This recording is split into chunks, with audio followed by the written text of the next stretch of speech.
So my mother was sick. She was diagnosed with heart disease in her early 30s. Good morning. Teachers, let's huddle up real quick. With having a younger brother, at the time he was 1 year old. I thank you, Lord, I thank you. I was always there with my mom, helping her just take care of Sonny. Plus, he was just my best friend since the time he was born. Every time I think of you. And then in high school, my dad got diagnosed with kidney failure. And I knew that was even a rougher situation. Lord, I thank you. Growing up with my younger brother, I kind of always knew that one day it was just going to be me and him. And that was never a scary thought to me. And that's probably because my mother was just so strong. This is so good. Yeah. Hey, I wanted to ask you about this. 3. What did you get? An A+. An A+? My mother survived 2 strokes and 3 heart attacks. I knew that God was just making sure that I got to the point where I needed to be so that I could watch my brother. A few days before her birthday, on March 18th, she was in the hospital. I was 2 months into college. April 6th, I got the call that she passed away. I immediately dropped everything, and I thought I was just not gonna go to college. I said, well, I tried, but who's gonna help with my younger brother? My dad is the one who pushed me to finish college. He just did not allow me to stay. And by Christmas of 2017, I was in Las Vegas with my first apartment. Can we bring this over here?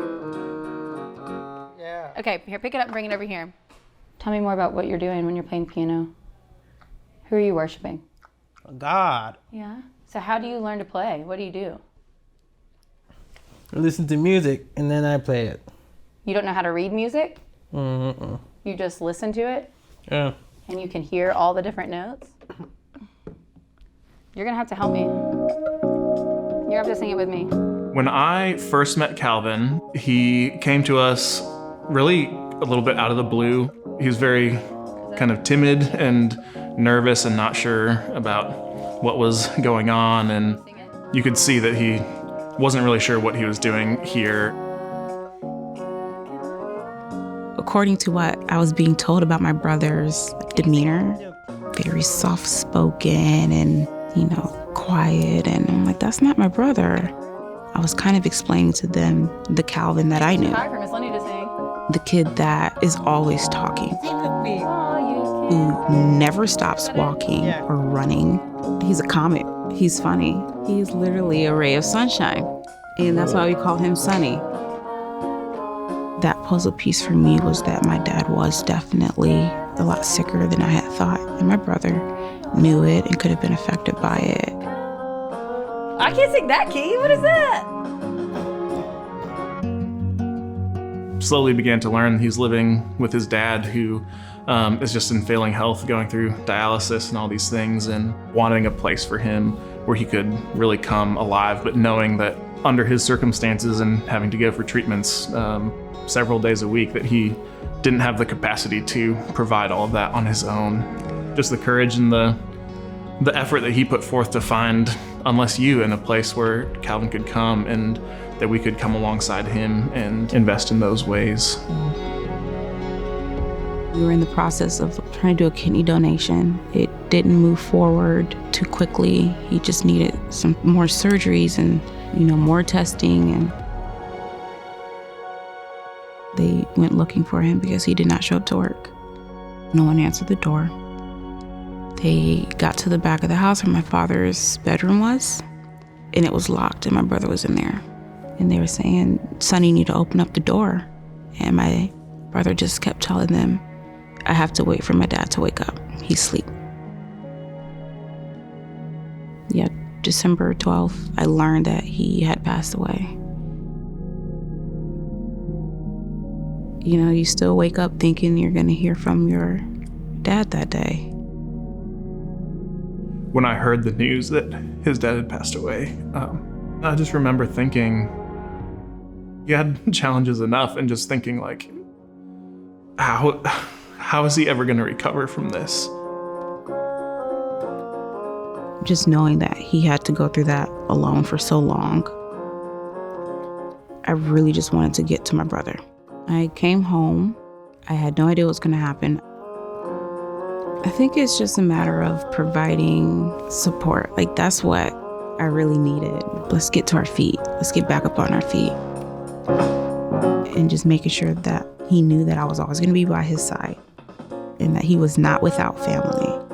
She had just left her life across the country to come and pick up the pieces for Calvin amidst losing her father as well, you know?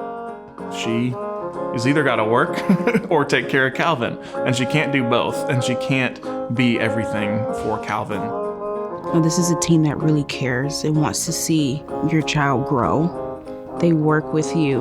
Obviously, Calvin and his family weren't in a situation to pay for him to come here, but this was clear that this is what he needed. Being able to talk to the team about where we are financially, and they always respond and let us know that we're okay and that we will be provided the help that we need. We had some generous donors who were willing to provide for Calvin's tuition and make a way for him to come to Unless You, which would give him a place for him to begin to heal and to become himself again, to be loved and to be cared for, to be safe.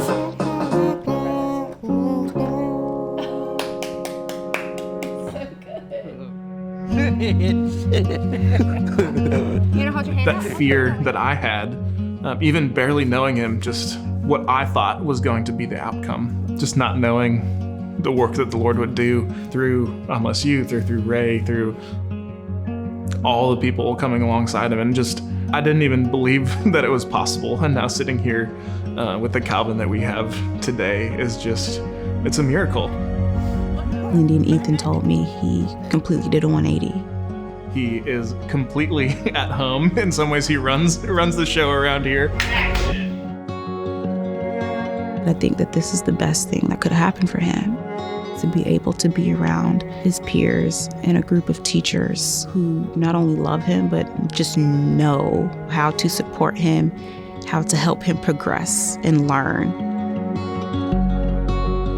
The first time that we even found out that he had this gift for music, Ray had gotten a piano for him, and they sent us a video of him playing the song Graves into Gardens, which just tells about God's power to change the situation and bring death to life. He is an example of God's power to bring light in the darkness, and I think he has a gift of shining light. I just want him to have the opportunity to share that with as many people as possible. Although it might seem like we are sitting in a grave, like the Lord is at work to make that a garden. He's done that in Calvin's life, and he's continuing to do that in the lives of the hundreds of students that we serve at Unless You. We are able to do that because of the ways that you give and support Unless You. So thank you. Well done. That was fun. Really fun. It was awesome. It was so awesome. So amazing.